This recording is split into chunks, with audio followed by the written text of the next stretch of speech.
ತೆಗೆದುಕೊಂಡಿದ್ದೇವೆ ನಮ್ಮ ಮಹದೇಶ್ವರ ಬೆಟ್ಟದ ಕ್ಯಾಬಿನೆಟ್ನಲ್ಲಿ. ಇನ್ನು 50 ವರ್ಷ ಆಗಿದೆ ಈ ಡ್ಯಾಮ್ಗೆ. ಸುಮಾರು 15 ವರ್ಷ ಆಯಿತು ಅದಕ್ಕೆ. 59ರಿಂದ 74ರವರೆಗೆ ಅದನ್ನು ಕನ್ಸ್ಟ್ರಕ್ಟ್ ಮಾಡೋಕ್ಕೆ.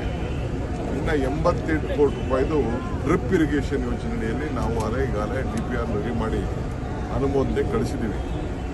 ಇಡೀ ರಾಜ್ಯದಲ್ಲೇ ನಮ್ಮ ಟೆಕ್ನಿಕಲ್ ಟೀಮು ಎಲ್ಲ ಡ್ಯಾಮ್ಗಳು ಕೂಡ ಸೇಫ್ಟಿಗೋಸ್ಕರ ಯಾವಾಗ ನಮ್ಮದು ಇದ್ರದ್ದು ತುಂಗಭದ್ರಾದು ಸ್ವಲ್ಪ ಒಂದು ಗೇಟ್ ಎಡ್ವರ್ಟ್ ಆಯಿತು, ಆ ದೃಷ್ಟಿಯಿಂದ ಇಡೀ ರಾಜ್ಯದ ಎಲ್ಲ ಡ್ಯಾಮ್ಗಳಿಗೂ ಕೂಡ ನಾವು ಒಂದು ಟೆಕ್ನಿಕಲ್ ರಿಪೋರ್ಟ್ಗೆ ಒಂದು ಡ್ಯಾಮ್ ಸೇಫ್ಟಿಗೋಸ್ಕರ ನಾವು ಕಳಿಸ್ಕೊಟ್ಟಿದ್ವಿ. ಇದನ್ನು ಕೂಡ 88 ಕೋಟಿ ರೂಪಾಯಿ ಒಂದು DPR ತಯಾರಾಗಿದೆ. ಅವ್ರು ಕೊಟ್ಟ ತಕ್ಷಣ ಏನೇ ಕೆಲಸ ಇದ್ದರೆ ಬೇರೆ ಕೆಲಸ ಎಲ್ಲ ನಿಲ್ಲಿಸ್ಬಿಟ್ಟು ನಾವು ಈ ಯೋಜನೆಗಳನ್ನು ತೆಗೆದುಕೊಳ್ಬೇಕು ಅಂತ ನಮ್ಮ ಸರ್ಕಾರ ತೀರ್ಮಾನ ಮಾಡಿದೆ. ಆದ್ದರಿಂದ ಜೊತೆಗೆ ಚಿಕ್ಕಮಗಳೂರು ಇದನ್ನು PPPಲಿ ಈಗ ಇನ್ನೊಂದ್ಸತಿ ಟೆಂಡರ್ ಕರಿಬೇಕು ಅಂತ ಹೇಳಿದ್ದಾರೆ.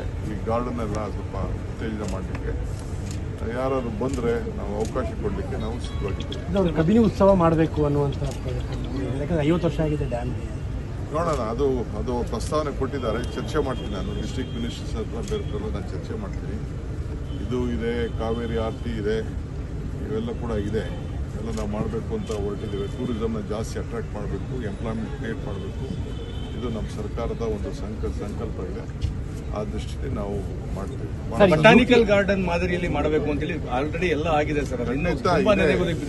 ನೆಲಗುದಿ ಅಂತಂದ್ರೆ ಬಂಡವಾಳ ಹಾಕೋರು ಬರಬೇಕು, ಸರ್ಕಾರದಿಂದ ಹಾಕಬೇಕು. ಫಸ್ಟು ನಾವು ಪ್ರಯಾರಿಟಿ ನೀರನ್ನು ಸರಿಯಾದ ರೀತಿ ಬಳಕೆ ಆಗಬೇಕು. ಡ್ಯಾಮ್ ಸೇಫ್ಟಿ ವಿಚಾರಕ್ಕೆ ನಾವು ಮಾಡ್ತಾ ಇದ್ದೀವಿ. ಸರ್, ನೀವು ನಿನ್ನೆ ಡೆಲ್ಲಿಗೆ ಹೋಗಿದ್ದ ವಿಚಾರ ಬಹಳ ದೊಡ್ಡ ಮಟ್ಟದಲ್ಲಿ ಚರ್ಚೆ ಆಗ್ತಾ ಇದೆ. ದಿಢೀರ್ನೆ DK ಶಿವಕುಮಾರ್ ಡೆಲ್ಲಿಗೆ ನಾನು ಚೀಫ್ ಮಿನಿಸ್ಟರ್ಗೂ ನಮ್ಮ ಇವ್ರಿಗೂ ಕೂಡ ನಾನು ಹೇಳಿದೆ, ನನಗೆ ಎಮರ್ಜೆನ್ಸಿ ಬೇರೆ ಮೊದಲೇ ಪ್ರೋಗ್ರಾಮ್ ನನಗೆ ಟೈಮಿಂಗ್ ಫಿಕ್ಸ್ ಆಗಿತ್ತು. ಅದಕ್ಕೆ ನಾನು ಭಾಷಣ ಮಾಡಿಬಿಟ್ಟು ನಾನು ಹೊರಟೆ. ಸದ್ಯ ಏನೋ ದೇವ್ರ ದೊಡ್ಡವನು ಚಾಮುಂಡೇಶ್ವರಿ ಕೃಪೆಯಿಂದ ನನ್ನ ಬೆಂಗಾವಲು ಗಾಡಿ ಆಕ್ಸಿಡೆಂಟ್ ಆಯಿತು. ಯಾರಿಗೂ ಏನೂ ತೊಂದರೆ ಆಗಿಲ್ಲ. ಸದ್ಯ ಭಾಳ ಸೀರಿಯಸ್ ಆಕ್ಸಿಡೆಂಟೇ ಆಯಿತು, ಪಲ್ಟಿ ಹೊಡೆದುಬಿಟ್ಟು ಗಾಡಿ. ಆದರೆ ನಾನು ಹೋಗಿ 7:30 ಗಂಟೆಗೆ ಅದು ತಲುಪಿ ತಿರ್ಗಿ ವಾಪಸ್ಸು 9 ಗಂಟೆಗೆ ವಾಪಸ್ ಬಂದಿದ್ದೀನಿ. ಬಂದು ಮಧ್ಯರಾತ್ರಿನೇ ಇಲ್ಲಿಗೆ ಬಂದು ಬೆಳಗ್ಗೆ ಕೂಡ ಈಗ ಪಾರ್ಟಿಸಿಪೇಟ್ ಮಾಡ್ತೀನಿ. ನಾನು ಯಾವುದೋ ವಕೀಲರನ್ನ ಅಪಾಯಿಂಟ್ಮೆಂಟ್ ನಾನು ತೊಗೊಂಡಿದ್ದೆ ಬೇರೆ ಯಾವುದೋ ವಿಚಾರಕ್ಕೆ. ಅದಕ್ಕೆ ಹೋಗ್ಬಿಟ್ಟು ನನ್ನ ಕೆಲಸ ಮುಗಿಸ್ಕೊಂಡು ನಾನು ಬಂದಿದ್ದೀನಿ. ಅದು ಬಿಟ್ಟರೆ ಯಾವ ರಾಜಕಾರಣನೂ ಇಲ್ಲ, ಯಾವ ಟೂರ್ ಪ್ರೋಗ್ರಾಮು ಇಲ್ಲ, ಏನಿಲ್ಲ. ನನ್ನ ಖಾಸಗಿ ಕಾರ್ಯಕ್ರಮ ಓದೇ ಮುಗಿಸ್ತೇ ಬಂದೆ. ಬಹಳ ಪ್ರೀತಿ ಮಾಡ್ತಾ ಇದ್ದಾರೆ. DK ಶಿವಕುಮಾರ್ ಅವಮಾನ ಆಯಿತು ಅನ್ನೋ ರೀತಿ ಅವ್ರಿಗೆ ಯಾವಾಗ ನನ್ನ ಮೇಲೆ ಪ್ರೀತಿ ಜಾಸ್ತಿ.